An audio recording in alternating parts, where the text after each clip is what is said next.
Hello all of you out there in YouTube land. Welcome to another video from Lemonade. This video is the lecture that I gave at this year's Comicon. Now, for those of you who attended the lecture, you know that it was cut a little short because I put a lot of information into my videos or my lectures with slides. And I also give an in-depth amount of information about each of the slides. So it was cut short. But also it was cut a little shorter because technically speaking, the projection machine and the switchboard to help get my computer to be seen on the screen wasn't working, and it cut in about 4, 5, 6 minutes into the hour-long block of time that I had. So I was cut a little short at the beginning and at the end. We're going to go through all the slides, hopefully at a slightly slower pace. I hope to do this in a little over an hour. I don't want to keep this video rolling and rolling and rolling forever, but I definitely want to make sure that I get you the information that you were looking for at the time. Now, the most important thing that came out in the video that so many of you met me at my booth to talk about was this permission that I gave you to go ahead and make the art that you want to do. And I really thank you all for coming down and expressing your thanks for that, because, well, my intention was not to give you permission so that you now believe in yourself. My idea and my intention was to empower all of you and let you know that you don't need to know everything about art to start making art. Just start making it. We don't have a photographic memory. We just don't. There's nobody that has like a picture perfect photograph in our brain. If that were the case, we'd kind of go a little bit crazy because, I mean, imagine driving down the road and your photographic memory turns on and you've got a picture in your brain and you've got something that you're seeing through your eyeballs and you have a conflict of interest between these pictorial states. It just doesn't work like that. It's a much more complex thing going on in our mind that has all of these different components mixing together that sort of help us when we see something. We either like it or we don't, because there are elements that are lacking in the piece, or an emotional intention that's lacking, or a lack of character, or a lack of action or acting that isn't quite up to what we perceive as the right idea for the image that we're creating. A lot of us also seem to think that we need to know all these skills and we have to be ace at all these skills in order to execute the work we're looking for. And that's also just simply not the case. You don't need to know anything about perspective to make an illustration. You don't need to know a lot about anatomy to make an illustration. In fact, you don't need to make it realistic. You can do it any way you choose, and please do. Start making stuff. The sooner you start making things, the sooner you'll respond to the things that you're making, and you'll make better decisions in the work that you're making because you can actually see what your intentions were in the first place. They're laid out before you. You can see everything crystal clear, and you know something might be a little off, and you can make changes to it. But stop waiting and waiting and waiting until you have all the right X, Y's, and Z's. You're never going to start because you're holding yourself back by having a lack of confidence in the things that you do. And I'm here to tell you, you don't need all those things to get started. And I hope that this body of work today will show you that there are many different ways that you can design the work that you want. That you don't need all this structural stuff. You can find it through other means. And it will be equally, if not more effective than having perfect three-point perspective skills or being this wonderful figurative artist that can draw every muscle on the body. Those just don't matter at all. Come on down to my booth. Have a conversation with me. We'll definitely clarify anything that you might be having a problem with, and you'll find me after this lecture and up to the end of the convention. Oh, wait, the convention's not happening anymore. But you can still email me and you can still have this conversation. And please do. I'm more than happy to tell you you're capable enough in so many different ways. But please get started. Don't wait. Life is too short, and you'll never start if you don't start. You can find me on all of the socials, and we can move fast through this. If you want to take a screenshot, go ahead and get a hold of me, especially through my Discord channel or over on YouTube. Those are two places I frequent quite often. We're going to go through some examples of some artwork, and I'm going to show you a broad range of potential in these few samples. The first is Mike Mignola and all of his graphic loveliness in the work that he does. He plots things out to the nth degree, but then he goes back in and eliminates and reduces and eliminates and reduces until he has just what is needed for all of his panels. Some cases he's much stronger than in other cases where he might put in too much or he might take away too much. But that's all of us. We're constantly experimenting with how to tell a great story, which is the most important part of it all, is being this effective storyteller rather than this perfect artist. So we can all be very judgy, but at the end of the day, he's one of the best. Your backgrounds don't need detail and don't need to be perspective perfect, nor do your figures need to be absolutely anatomically perfect. As you can see here with Odilon's piece, the Cyclops, there's plenty that a figurative artist could complain about, but they actually can't, because as far as storytelling goes, this is fantastic. Gustave Moreau, and the background here looks like it's in perspective, but really take a look at it for a second. The arcing angles of the ellipses on the columns have more angle to them than the tops of the columns, which they should have even more angle to them than those ellipses. He's not following any rules of perspective. He's creating a vision. He's creating something he believes in that has power to its storytelling. And that's all that's important here, is that he conveys the story. Lee Bermejo's work is in some cases very photographic looking or graphically nuanced with texture and details and perspective and everything else.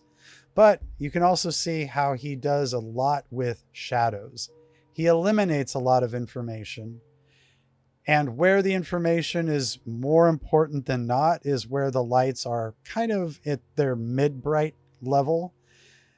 And then where they're the brightest, he blows them out completely. But this is somebody who has studied the information and pushes it. Is it more effective or less effective than the others? That's totally subjective. He's still an amazing storyteller, and the pieces are really fun to look at.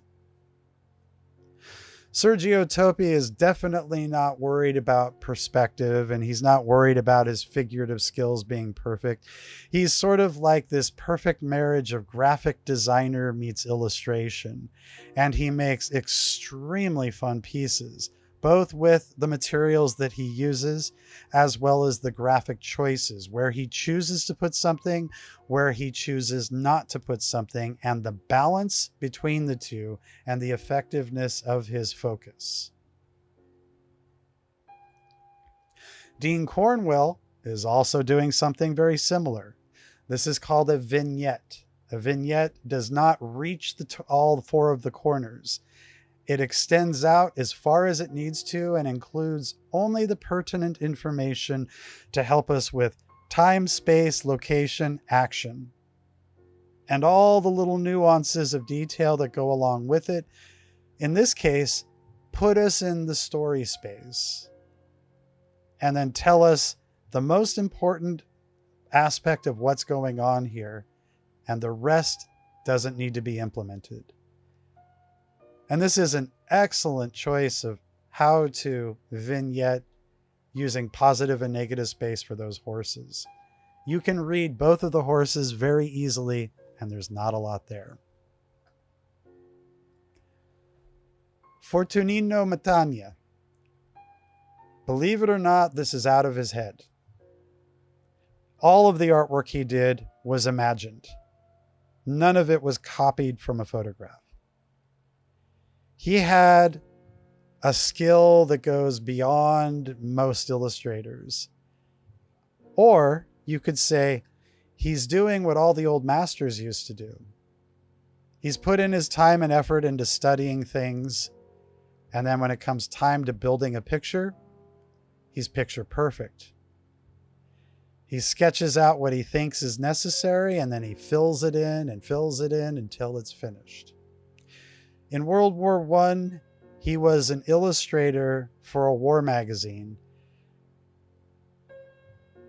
The soldiers from the war front would come back and describe to him the situations that they were in, who was there, what happened, how it happened, and he would be sketching while they're talking. He would show them his thumbnails, and they would help direct the idea, just in terms of, yes, this is more accurate to what was taking place. We need a few more soldiers. There's definitely a bunch of dead soldiers there. The building in the background was strewn with debris. Little things of that sort. But for the most part, these are imagined. And it's because of all of his studies of the different tools and the different machines and the different uniforms and the apparel and the accoutrement that he's able to produce something of this level of quality. I would look him up, and when you do, you're going to say, this dude's using photographs. No, he's not. He's using his imagination. All those skills that we learn as an artist are to be able to do something like this. We're not studying in school for years and years to just copy photographs. It goes well beyond that. And you have the skills to make everything up out of your own head, but so many of us don't believe enough in ourselves to be able to do something like this.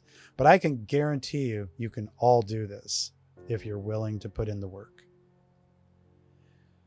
Greg Tocchini and all of his amazing comic book panels are also from his imagination. He might reference things on a day-to-day basis, like we all should be, going around and sketching the locations near us or certain subject matter that we're going to need for our illustrations. But when it comes time to execution, we generate it from our imagination. The expressions, the actions, the objects, the perspective, all the little nuances are the skills that you've learned, but they're put to use in the narratives you generate. Baron Story is not worried about any rules or tools available to him. He is an absolute genius when it comes time to just sitting down and letting it ride. He's done so many things, whether they're perspectively correct or color theory correct, all the way down to he just enjoys sketching and drawing and doodling and playing in his sketchbook and using multimedia approaches for positive and negative space, for texture, for pattern, for whatever it is. He doesn't think about it. He just does. He's unafraid to do whatever he chooses in whatever language he chooses to do it in, visually speaking. This is somebody we should all take note of, and we should model ourselves after at the end of the day. Unafraid to do anything and try anything and behave in any way. But what about my anime? Forget about your anime. Forget about everything and just explore. Your voice is not anime. Your voice is something entirely different. But you choose anime because it's what you've seen your whole life, and you feel safe trying to replicate it, although it pains you to replicate it because you don't understand the artist you're copying.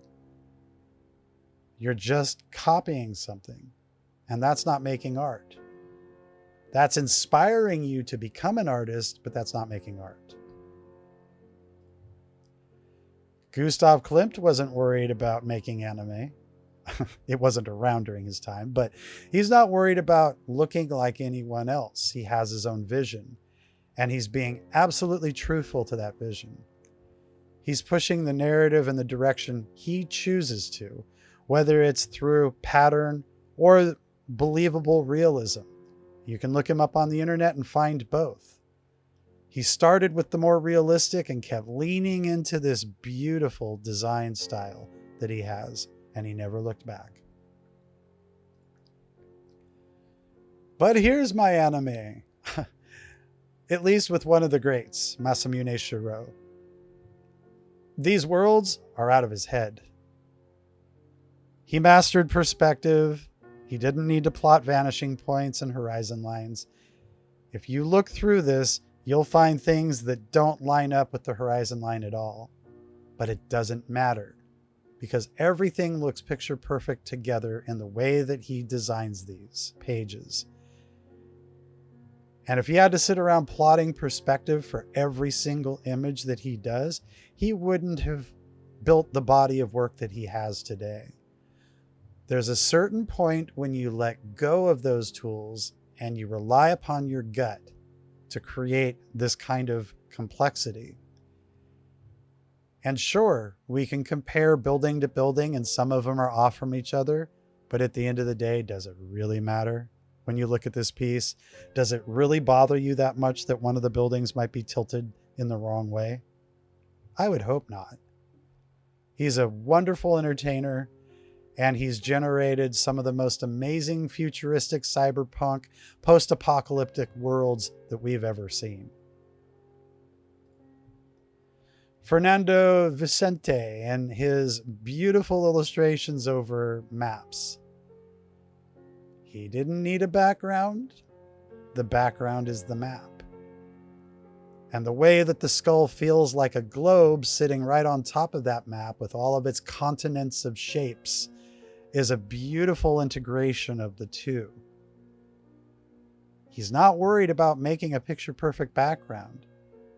He's concerned with making a statement, telling a strong story.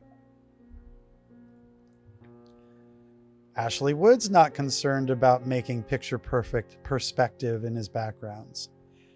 His paintings are extremely visceral.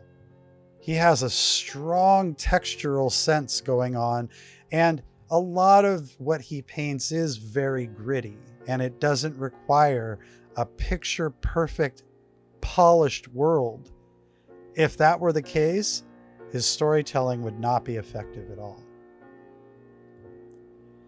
Paul Pope does everything, and some of the stuff that he does, like this, I find to be some of the more compelling pieces. He has an amazing flair and an amazing style. But he also has a bravura, and he's willing to go the distance and try anything out to make things exciting to look at. Oh, who's this guy? In this world, I need to have a photographic background because not only is this a graphic novel, but it's also a test run for a Netflix series. And you can film worlds abstractly, but because of the intensity of this story and the truth behind it, the world that this character lives in needs to be very visual and very literal in a sense, because of the harsh truths that are being told within this story and where it all takes place. And otherwise, I am trying to make abstraction out of certain things. I'm not trying to be picture perfect. But if you can make abstractions well enough, you can convince somebody that what they're looking at is a bush or an animal or a ground with tire tracks through it, etc. and so on. The different types of layouts or armature structure. This starts with perspective, that word that I was talking about earlier, or the lack of perspective, as you're going to see in several of these different instances of examples that I'm going to show. The first is the vignette.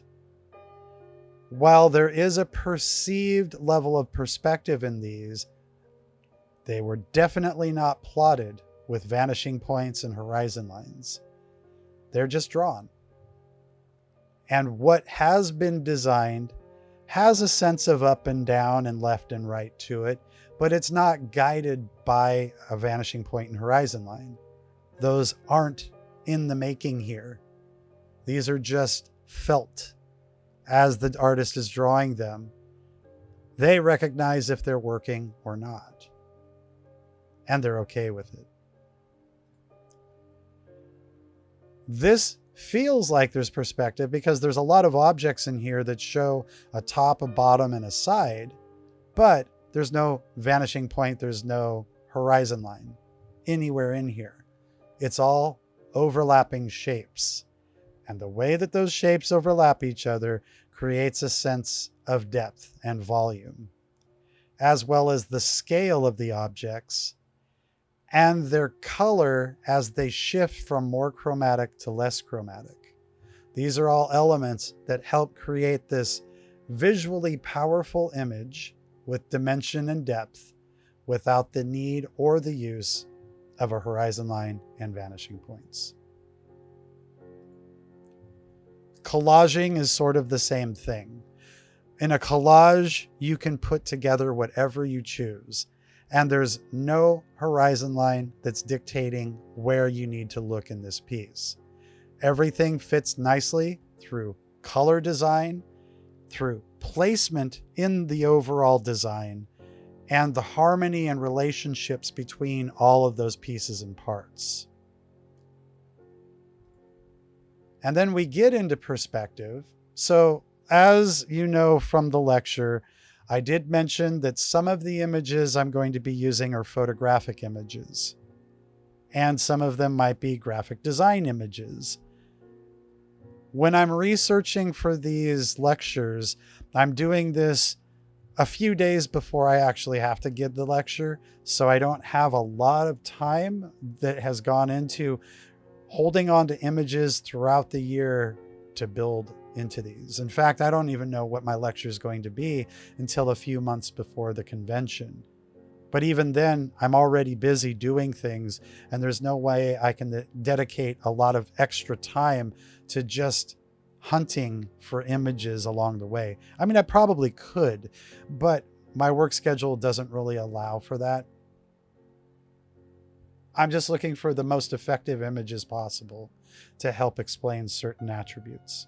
In this case, we're looking at one-point perspective, or as Wes Anderson uses, planimetric framing, which is with a certain lens that helps straighten out all the lines so we don't have bending lines in the frame, which would be a smaller or a tighter lens.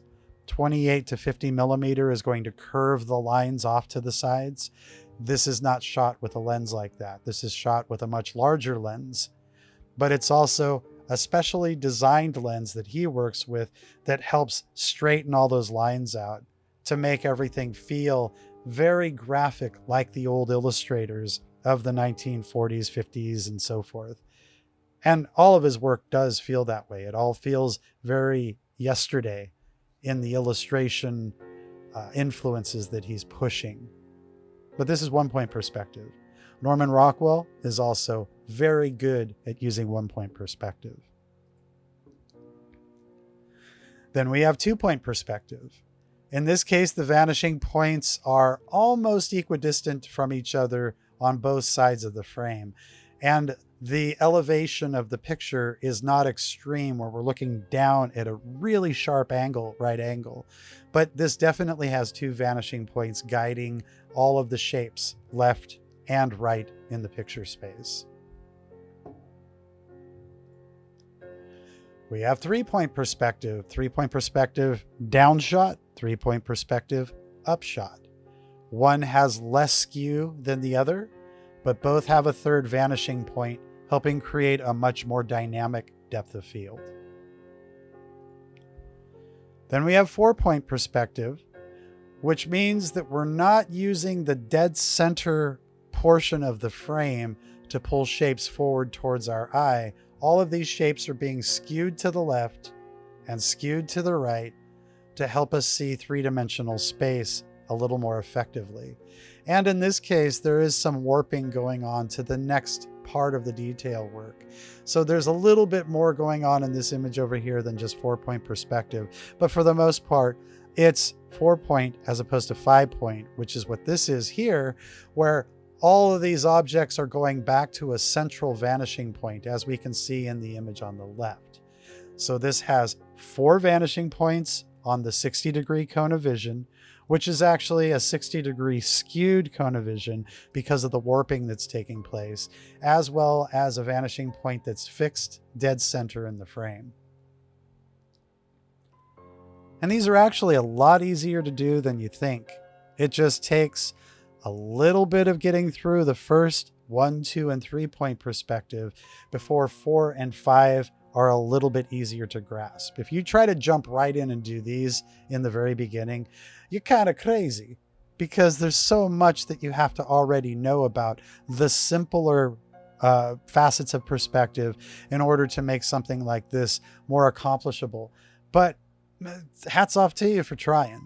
It's just having some knowledge of 1, 2, and 3-point perspective is definitely going to make it a lot easier to accomplish these images.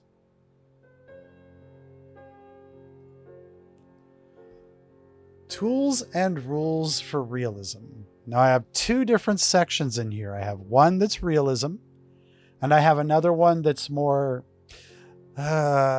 impressionable, abstract. You think of the word and it probably fits better in that category. With realism, we're definitely talking about perspective.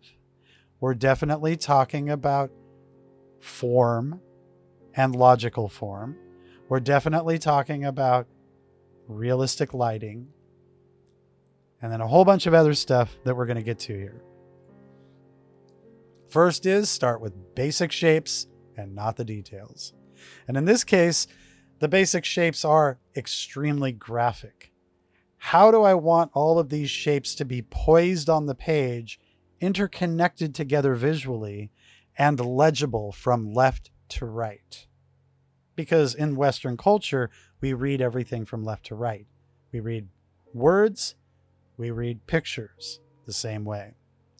And in this case, this is sort of a new era of abstraction, where all the old masters are much more formal in the way that they lay things out. And unfortunately, I didn't include the differences between the two. But that's for a video to come in the future once I start working on the compositions masterclass series. In this case, though, there are graphic shapes that hold all the elements together in each of the different what we call groupings. Grouping on the left, grouping on the right, and how everything comes together visually. More thumbnails working on just basic graphic shapes to come up with something pleasing, something exciting to look at, something very visually tempting. You want to do these on a daily basis. Set up a page, draw a bunch of boxes, fill in the boxes, be as graphic as you can about it. Don't be literal, be abstract, and look for the abstract shape language. When you find the one you're looking for, build your literal composition into it.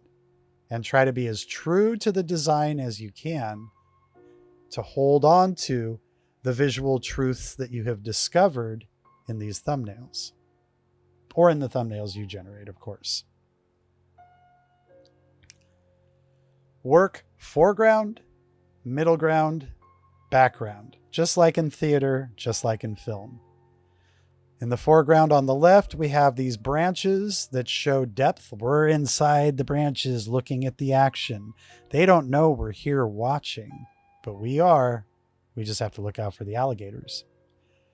We have the middle ground, action taking place, and then a background that shows dimension and depth, that the world continues on beyond the action that's in the middle of the frame. And then to the right, the same thing. The foreground are all these tables, the lady over off to the right. The middle ground is where our diabolical action is taking place. And then through the arch out into the distance, we have the background. There's a temperature difference. There's a lighting difference. There are shapes that have scale in their difference as they go back in space. Use reusable perspective grids.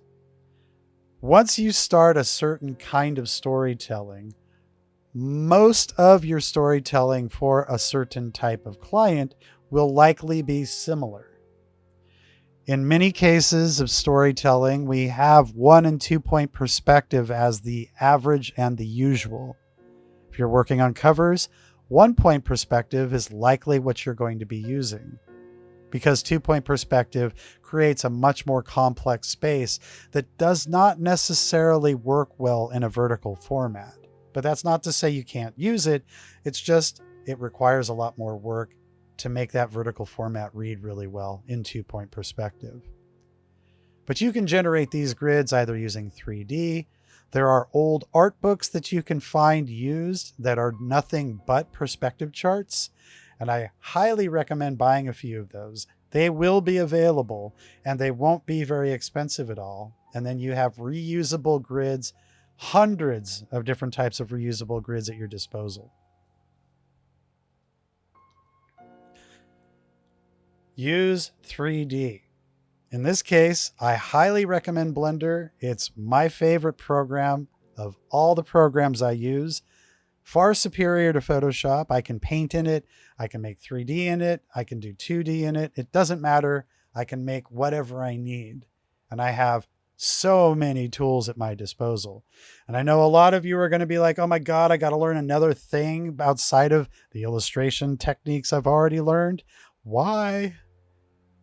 And it's because if you want to stay in this game and you want a long, healthy career, the more tools you have at your disposal, the more options you have as you move forward.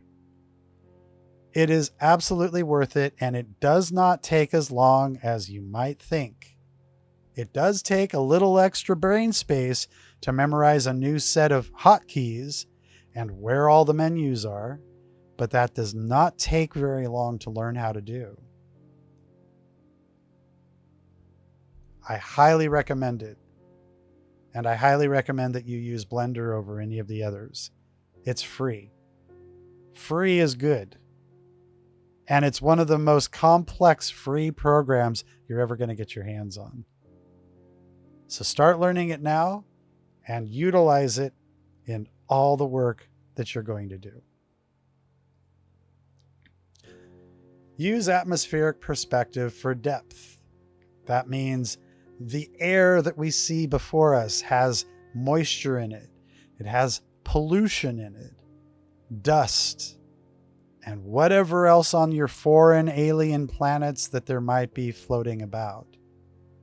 But the distance between where we are in the foreground to the middle ground and even the background might change drastically in the 3 C's: clarity, color, and contrast. And that's pushing the atmosphere to help make stronger separations between those 3 layers.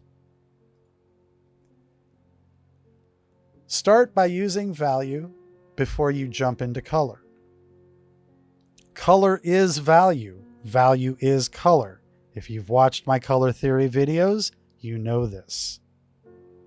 But so many of us get anxious and antsy, and we jump right into the most difficult task first before we make plans to help ourselves through the other stages. Now, When it comes time to those abstract impressionable imagery, we don't necessarily need to plan that out. We can just start, but it is never a bad idea to plan things. Eventually, you'll find that you work better more spontaneously, or you need planning in order to create something. I can do a little of both, depending upon how comfortable I feel with the subject matter. And I'm not opposed to just starting. I'm also not opposed to planning everything out stage by stage. And it is through my history of learning and teaching that has helped me know where my strengths lie and how to utilize all the tools in steps to get what I'm looking for. And then depending upon the client, which tools to work with. You'll eventually do the same thing if you study enough of these different possibilities, the different tools, and an orderliness in how you plan ahead. And then as you get better at what you do, you can start eliminating stages or steps because you know that you're stronger with X over Y over Z and so forth. But while you're learning, and for those of you who feel disorganized, build in an organizational way and always begin with value to help you determine how your colors should look once you go to finish your piece. Using temperature for the focus. In both of these images, we're working with complementary palettes. So the warms against the cools on the color wheel are helping us find where we're supposed to look in both of these pieces.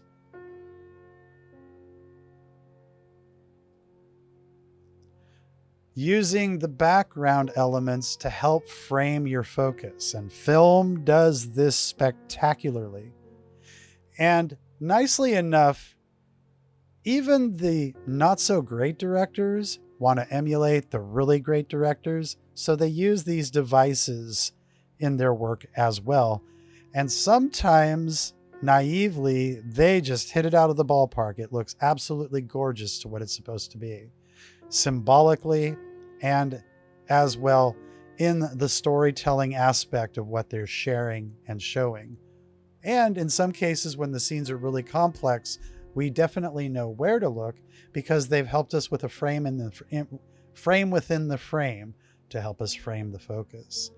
Like the beams in the background here, or the doorway here, or the railings that lead us exactly where we're supposed to look, or this nice offset color within the panel on the wall behind him helps perfectly frame the focus and is a beautiful complementary color to the skin tones.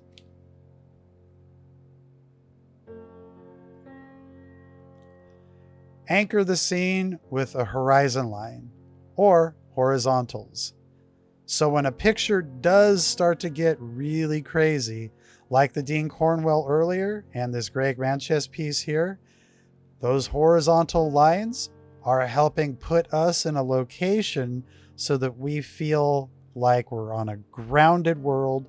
We are grounded ourselves in that world and we can see the right things at the right angle looking out in front of us. That's what the horizontals do, is they help ground us to the ground plane. In that Dean Cornwell, the windows and the roof line are the horizontals that help us see that we're not skewed ourselves, we're actually upright looking at the action.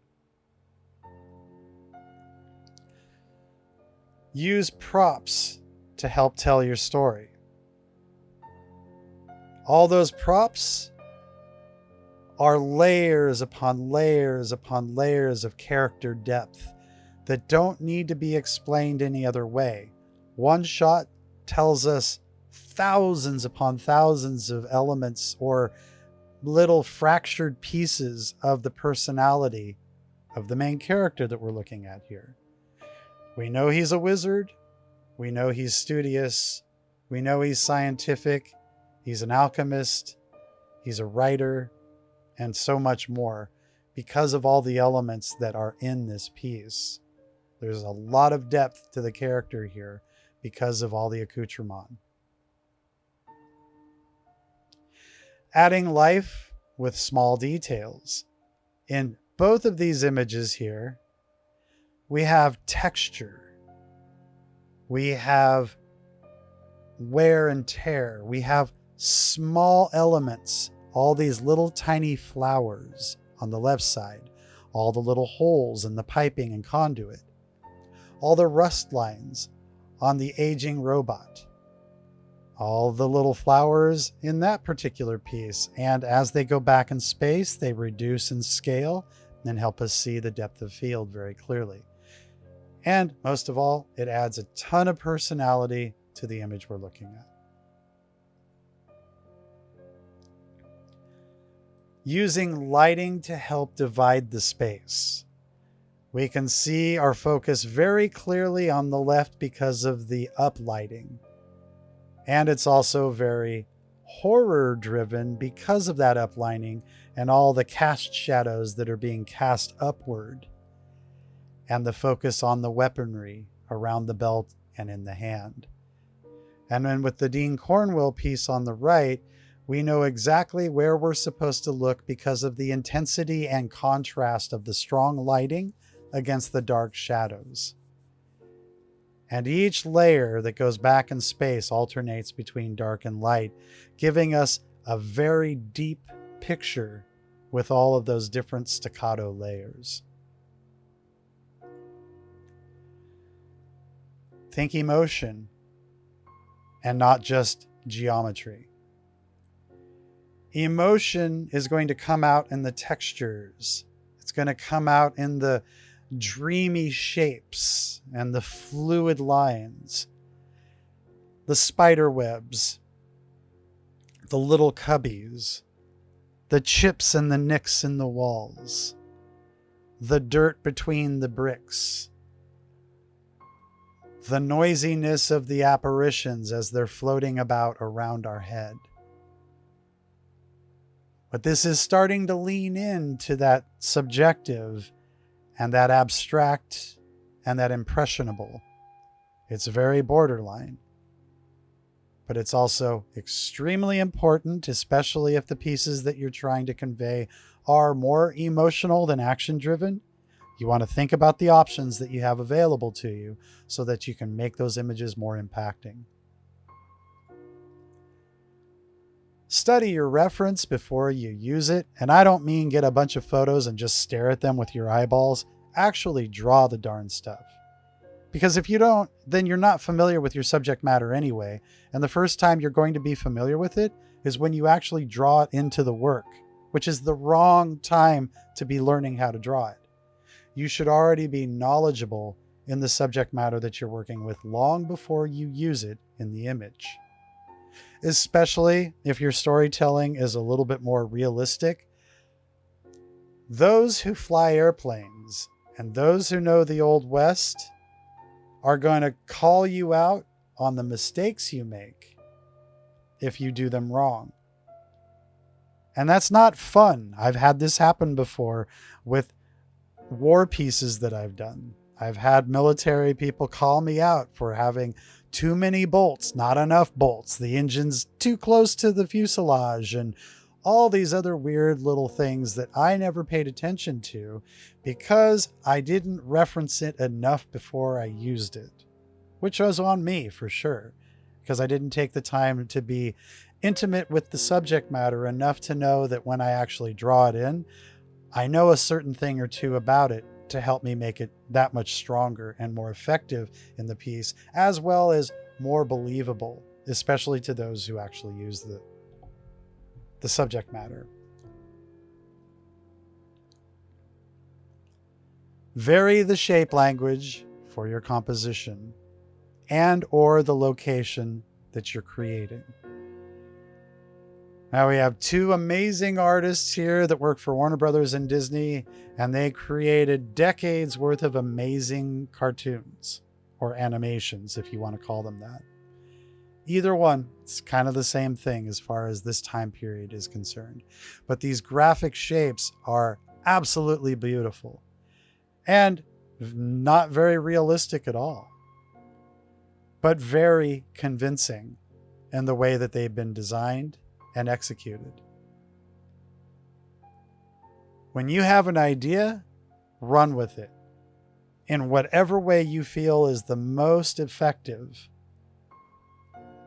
Find design solutions, and likely your art director will go along with you so long as that product and the way that you've designed the artwork work synonymously with each other.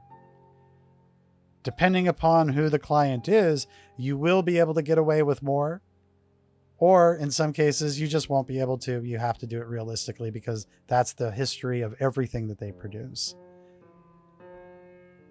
But sometimes, even a very realistic IP will hire someone stylistic for their take on their IP.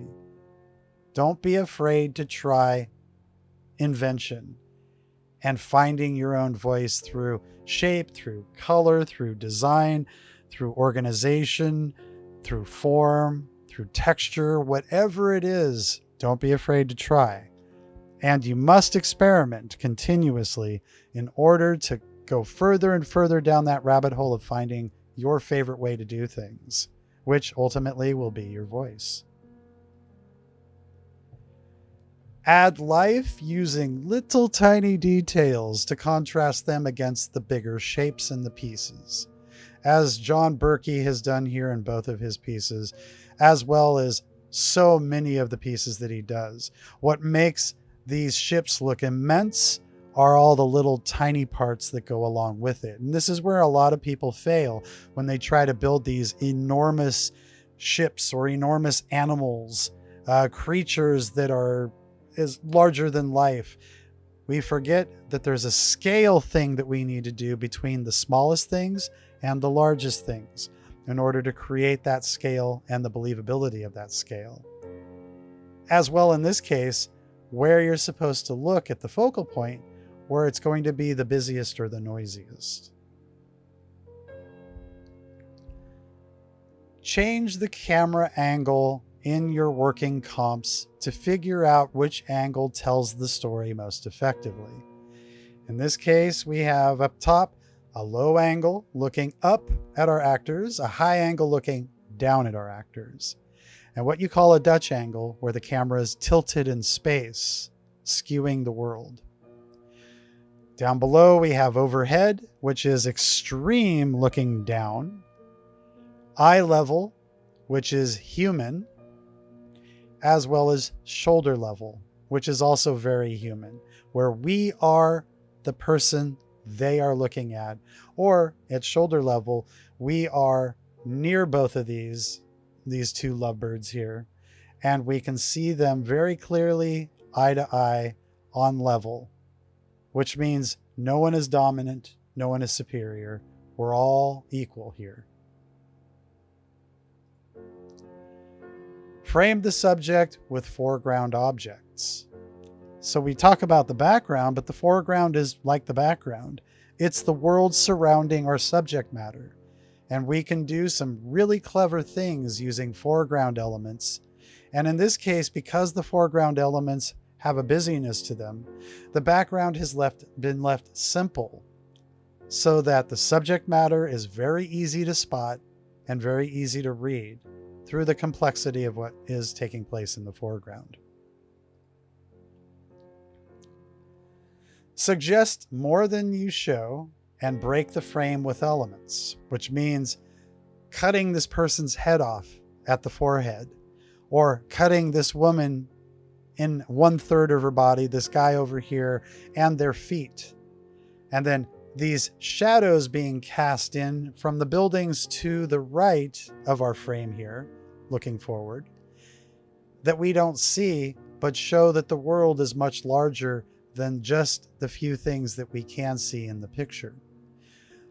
The trees that are off to the right of these two girls are casting shadows on them. We don't see them, but there is a hint of what kind of tree we can see because of the one that's in the background. But it shows that there's a much larger world here than just what's within the frame, and that makes it exciting and much bigger, larger than life, than just the emotive qualities that we are seeing with the actors in the frame.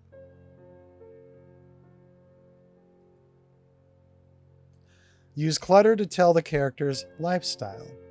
We know who this person is and what is going on in their life and the things that they enjoy because of all the stuff that's strewn about in Miles Morales' room. All the comic books he reads, the music he listens to, that he enjoys sports like basketball. He drinks Coca-Cola products because they're all over the desk near his laptop. He's also a kid and he's messy, as all of his clothes and the papers that are strewn all over the floor show. He plays video games. He lives in a room that doesn't have an AC, so he uses a fan to blow in air from outside or blow out the hot air from inside the room. And so much more because of all those little tiny details that he's left behind for us to absorb and eat up. Even when the frame is really quick, we can still take in so much of that information. And if nothing more, it makes us feel comfortable knowing that he's just a normal human being with normal tendencies like so many other people we know who do the same thing. And he likes top ramen. Tools and rules for that abstraction way of working.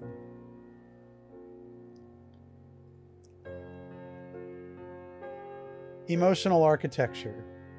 Designing the background as a visual metaphor for the character's internal state, how they feel inside, or how they are internally made, like Einstein and his theory of relativity, which is what we see here.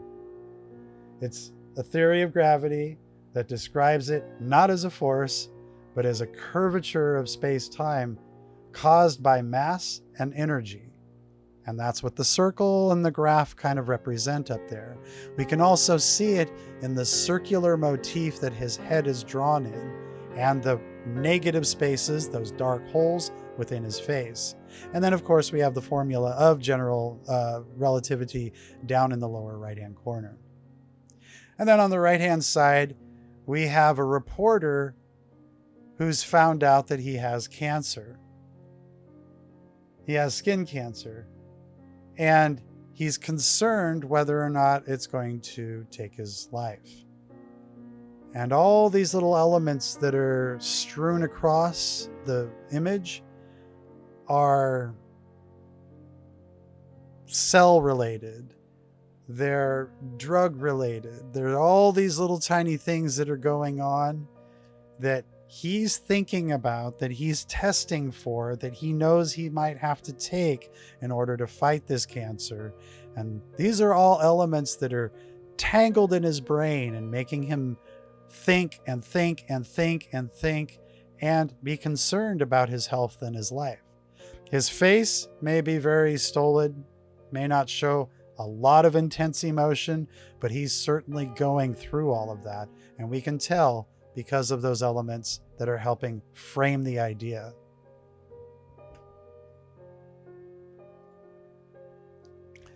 Using texture as the narrative. Did he have to learn how to draw the human form perfectly to make these really strong statements? Not really. But he's very clever in how he uses these collaged approaches to add all these little elements that help us understand the individual. Whether it's the rough and gritty textures of nature, or it's all the textural nuances that a photograph can bring, especially when you shrink them down to thumbnail size. They become intensely textural, especially when they're all collaged together in the way that they are. And in those textures, we can read bicycles and fences and brick walls and many, many more things that help us understand who this individual might be. Using mixed media. In the case of both of these paintings here by Mark English, we have material. like literal material, cloth, cut out pieces of cloth. There's oil paint, there's tar. There are all these different layers that are collaged together. Our brain puts the shapes together and helps us read the pictures effectively, helps us see the dimension and the space, and possibly the message trying to be conveyed. He's not following any formulas of Riley abstractions or construction shapes or any of that sort of thing when it comes to his narrative with his figures here. He's doing it on a completely different level, and it works so well. Similar to those textures, using organic abstractions to help tell the story. And in these organic abstractions, we're creating backgrounds from loosely interpreted natural forms.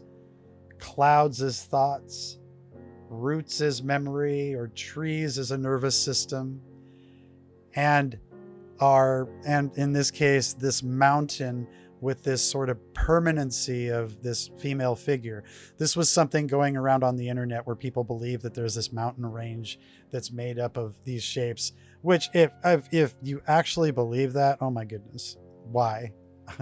This is clearly digitally designed, but it's really effective, and it caught people's eye, and it told a story. And it was a very impacting image when it came out.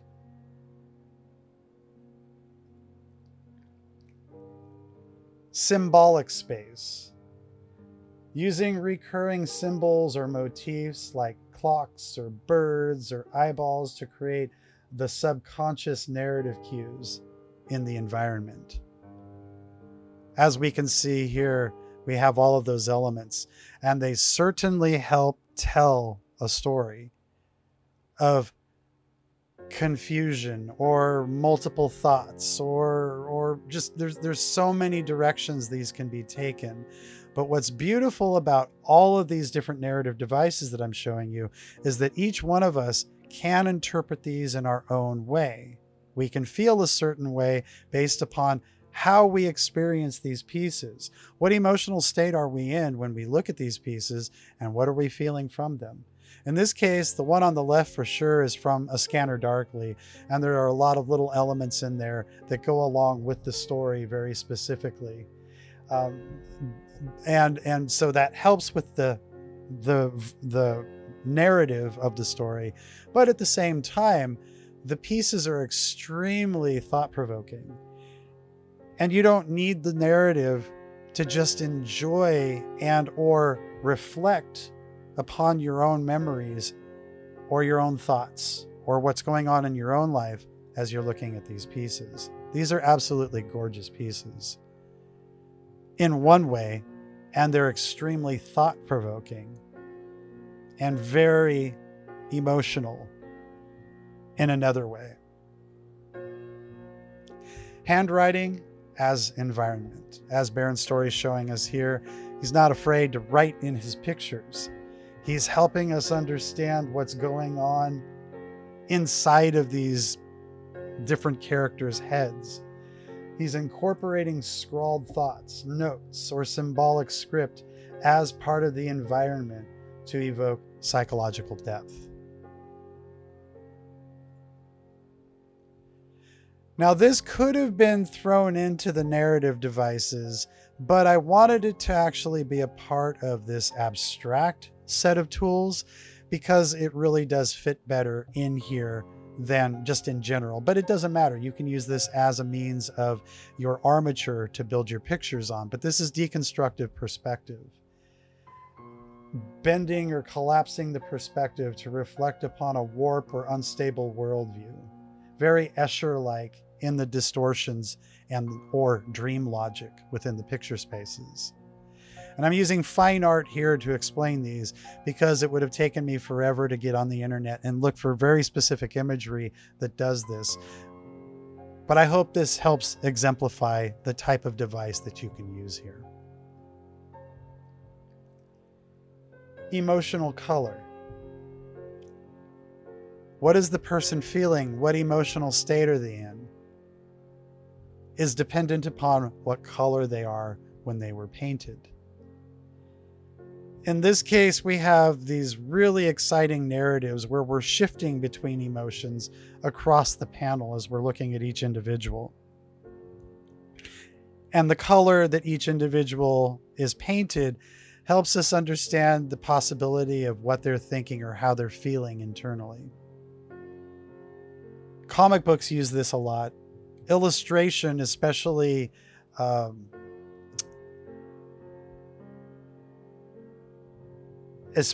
editorial illustration, takes advantage of these devices because the artist wants you to be hit with the narrative immediately. And this is extremely effective when it comes to that immediacy.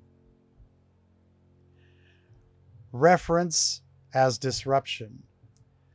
Inserting diagrams, maps, or anatomical charts, or archival imagery into a scene to create a contrast or commentary to the piece.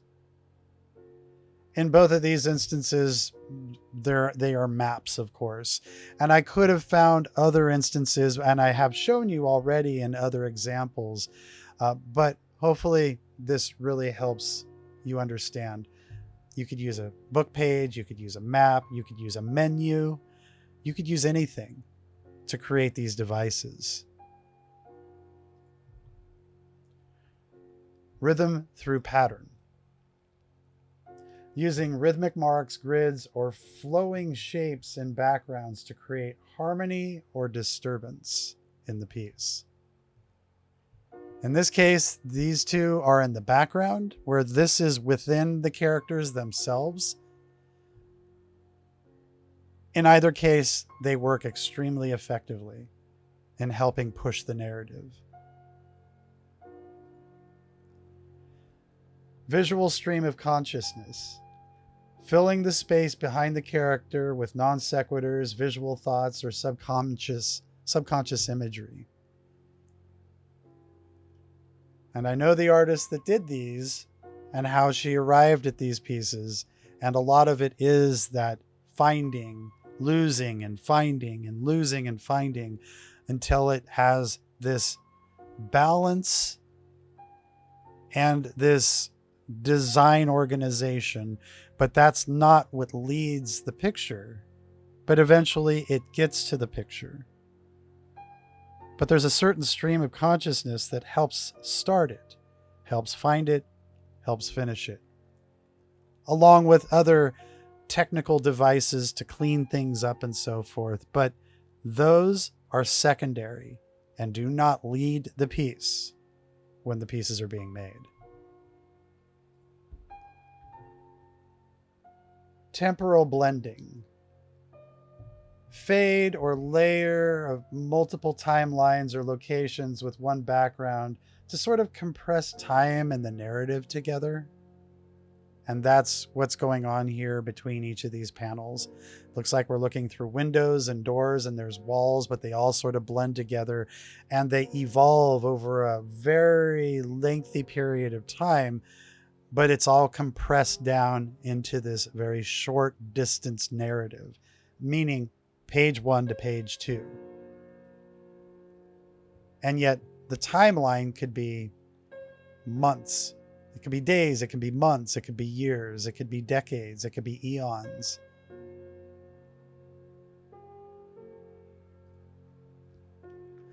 Using sound to influence the image.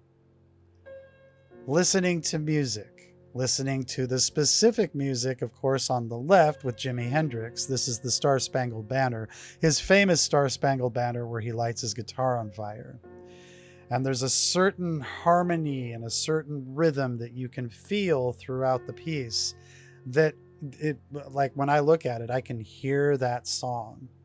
I can totally feel it because of the colors and the distribution of the shapes and the blurry and the zigzaggy and the squiggly, and it all sounds like the guitar notes that he's playing.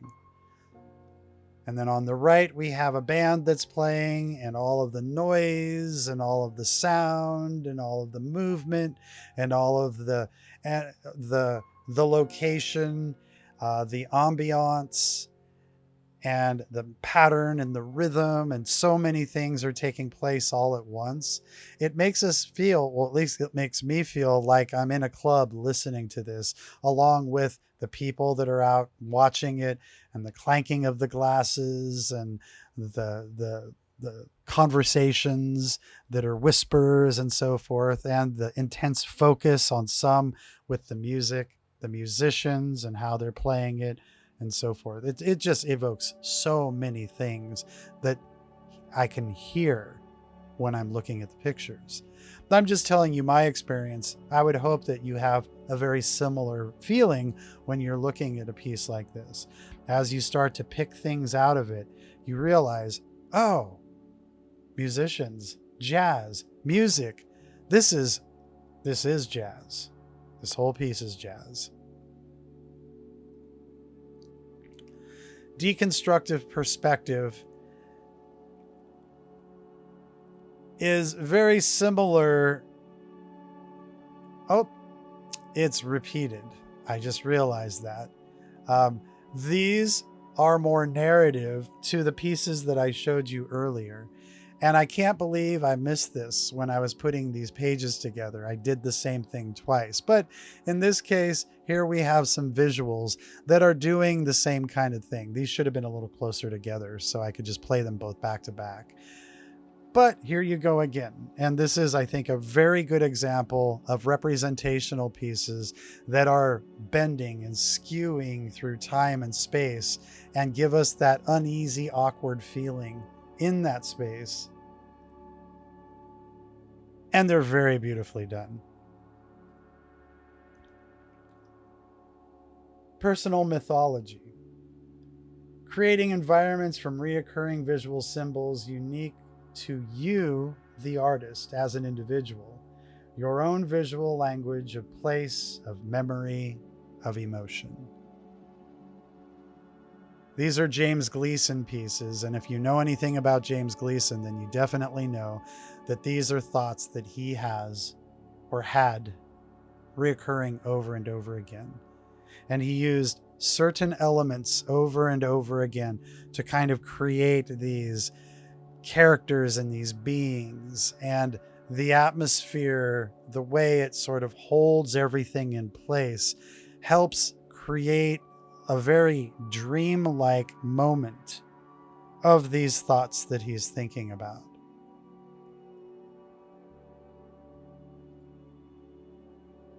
Emotional color fields.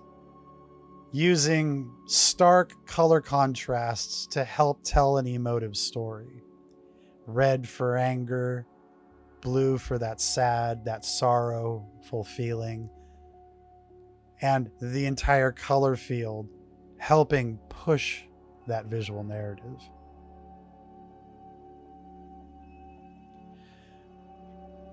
Fragmented compositions to break up the space with panels or shards or floating elements to convey emotional or psychological dissonance. I use Baron's story a lot, but Baron's story has done just about everything. He alone could fill every one of these categories based on the body of work that he's done. Layered imagery is very similar to a lot of the other imagery that we've already looked at, but it's a device that you can use that has a label to it. Overlaying sketches and handwriting and photographs or diagrammatic elements into a background to suggest memory or confusion or a fractured timeline. And this piece has it all. Deconstructive realism, which is a movement in fine art right now, taking this very nice, polished academic piece and then breaking it apart, deconstructing it. And as you can see, there is formal education in there, but it doesn't matter. By doing this with these fractures and these fragments, there's an entirely different story being told here. Something that, in my opinion, is more powerful than if these were painted perfectly, but maybe using like a color that feels uncomfortable. They work so much more effectively. Building it up, tearing it down. To tell the story and to help us understand what's going on internally within these people. Using expressive brushwork. Use brushstroke direction or speed and texture to create motion and energy behind the characters instead of realistic settings. These definitely have a very complicated or complex narrative going on in them. And for each one of us, it could mean something entirely different than what the author was trying to describe in these pieces. And that's okay, because we can connect with these pieces emotionally in our own way, which is sort of like self-discovery for us. And we take ownership of the pieces because of that. Negative space storytelling. Using large open spaces or stark emptiness behind the figures to create tension or draw focus to what isn't there. And of course, placing a lot of importance in what is there.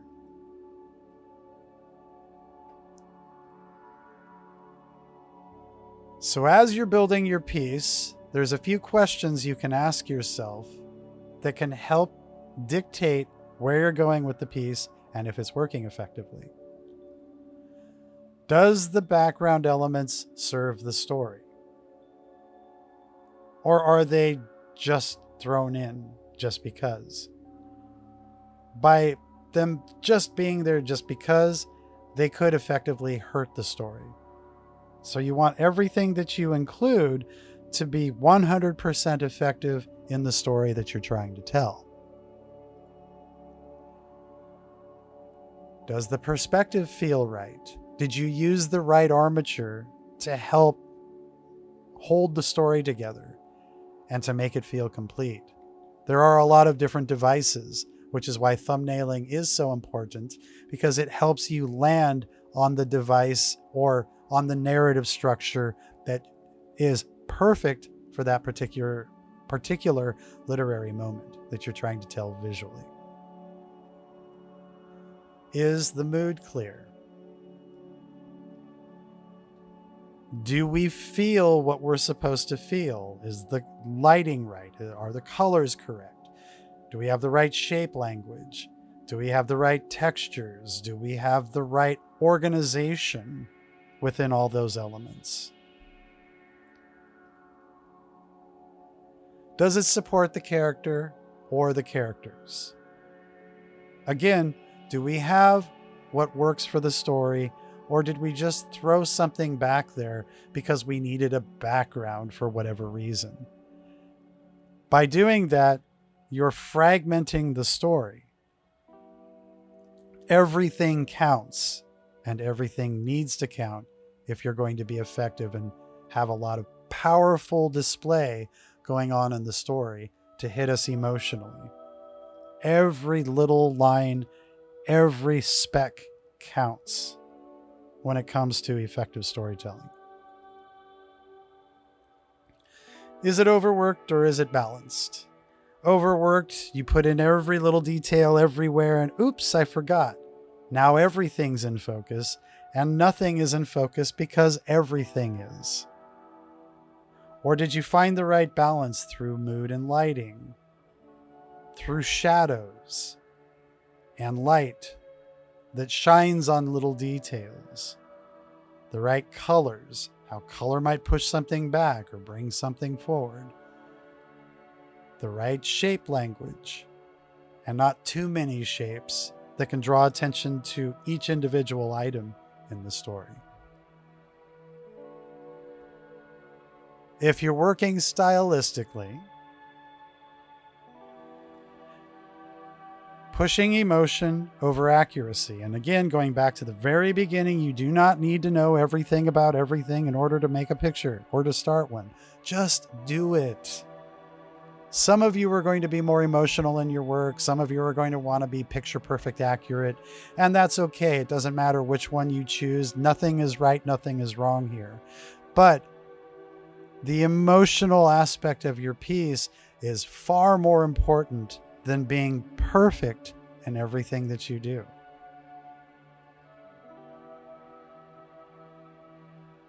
Symbolic storytelling, pushing symbolism, pushing symbol, pushing metaphor, pushing simile, pushing all of these narrative devices over visual accuracy. Again, going back to that word accuracy, it's not important. What's important is your story. And like a haiku, can you build something in as few pieces as possible?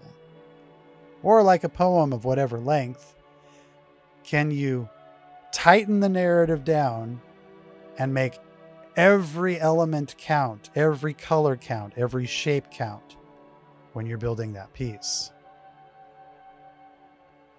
Using perspective as a tool and not as a rule, which unfortunately we can accidentally do. Because again, we're getting too academically literal instead of just telling the damn story. Using atmosphere through texture and tone. Disconnecting from needing tons and tons of elements in the piece by clouding it with atmosphere. Or simplifying things so the focus is intensely on the subject matter and not pulled away from all these other things going on in the picture, which texture and tone can also do. But you stand a better chance of creating that visual narrative and that intense focal point if you tone things back a little bit in the atmosphere, using texture as that atmospheric device, or values, tones. Typography as texture and as voice, as we saw in some of those barren story pieces. The background doesn't need to be filled with visual elements. It can be filled with words. Of course, though, those words need to be poignant to the story that you're trying to tell.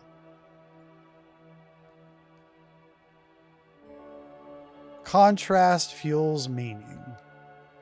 Contrast is in so many of the visual devices. If you understand design elements and principles, you know that contrast is everything, and it helps push and pull between all of the elements by utilizing contrast.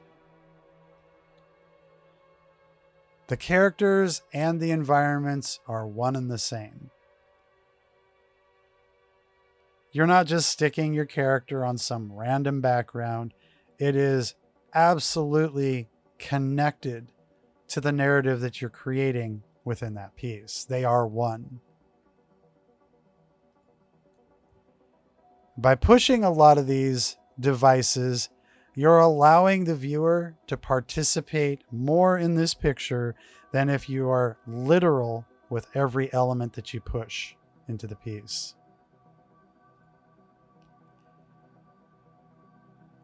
Your style as a narrative device, whether you have a comic-y style or a very painterly style, a realistic polished style, along with textures and so forth, it really doesn't matter. But your style, the one that you feel is your voice and the one that you're sort of known for in the body of work that you do, is a part of that narrative device. And how do you take advantage of that? Tell the story your own way. Don't try to jump on the bandwagon and do what somebody else is doing. Believe in you and believe in the way that you tell story, and you're going to be the most effective doing it in that manner. Now, if you're working realistically, The background must serve the story. It can't just be any random background, just like before in the stylistic direction. The background is synonymous with what's taking place in the story. You want to be thinking like a director or a cinematographer. This is your chance to be the movie director that you've always wanted to be, or the one that you didn't know you were going to be. But it is important that you think like a director and eliminate the elements that don't matter, push the elements that do, harmonize and organize them so that they help lead you to the focal point, and be your best Wes Anderson or Ridley Scott that you can be when you're minimizing what's going on in the background to maximize what's taking place within your characters.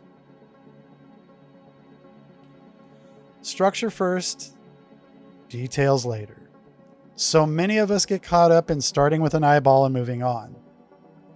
But as we saw in those initial layouts using big and simple shapes, that's structure to help place all the elements into the picture space so that there's cohesiveness between all those elements. And we want to begin there first before we get lost in all the little nooks and crannies of details that can completely consume the piece and take away the power and the strength of the piece. The environments reflect the characters, so the environment and the background are sort of the same thing, but they reflect the characters, whether it's the character's mood and emotion, or it's placing them in their place of importance, whether it's work or home or traveling about or whatever it might be. We want to consume that character with narrative that helps tell the story of that person without needing words. And the more visuals that you can append to that person that's indicative of who they are, the stronger your piece is going to be. Using compositional tools to help control the focus. Now, this goes into design elements and principles, armatures, and so many other devices that you will learn, technically speaking, that's sort of like the underpinnings of all that stuff you threw into the picture space.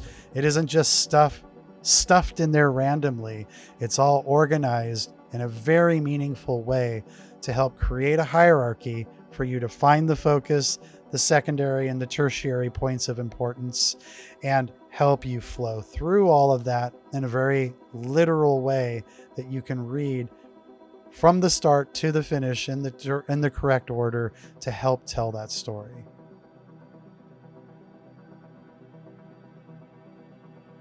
Designing a believable world. Whether it's science fiction or fantasy or it's real world, we want to be absorbed into that world and we want it to feel natural. We don't want it to feel forced or poorly designed, because it will come back and become the strength of the piece, and that's not where we want to be looking, is in the mistakes of what that world is like. We want to be focused on the narrative. With that background feeling completely believable, we'll take it for granted that that's what's going on back there, and that it's complementing what we see in the focus. And it will breathe with the piece and it will fade into the background perfectly and will feel like it belongs there when we interact with the main subject matter. Think about the viewer's experience, which again goes into that, if you can, minimize so that you can maximize the viewer's experience so that they can have something to participate with. Because if you explain the narrative picture perfectly, you're not giving them anything to reflect upon. Well, I mean, you might be able to, but it's a lot harder to help them participate on so many different levels. And this is why you don't need every detail and everything that you're doing. Use lighting, use shadows, use all these different devices to help obscure some of those things in the background to let the viewer participate more and more. As Mike Mignola does when we saw that in the very beginning. If there's going to be repetition in the piece, make sure that that repetition has purpose and that it's not back there just because it has to be, because that in itself becomes very busy and complicated and overpowers the focus. It will become its own focus as a result. Let light and shadow do the heavy lifting. Don't rely upon the details. Rely upon the visual narrative. And like a really good movie director, take advantage of shadows just as much as you take advantage of the lighting. And finally, use the backgrounds to engage the imagination. Help the viewer participate. Give them a little bit of mystery. Give them a little bit of curiosity. Extend those backgrounds off so that the world feels much larger if need be. Tighten those backgrounds in for tunnel vision if you want to close down on your focal point. But allow the imagination to be a part of this, and don't be so dang detailed and perfect about every little thing you put in that picture space. It is not necessary to do so. The more you can combine the stylistic with the realistic, the more devices you have at your disposal to push and pull however you choose. And that's why I unveiled all these different devices for you, to show you the immense range you have available to you, and so much more I didn't bring here. But again, you don't need to be perfect to start making your images in the way that you want to tell stories and to begin your journey as a storyteller. Just begin. Learn things along the way, add those as you go, but don't wait for that day when you know that all these things are memorized and perfect in your mind. Just begin. The world needs more storytellers and more provocative storytellers. Please, please do. It's really important. And it's important that you take hold of these devices, make them by hand as much as possible, be involved in your pieces as much as possible. Human for human's sake. Tell a story. Make amazing imagery. Entertain us as boldly as you can. And don't look back.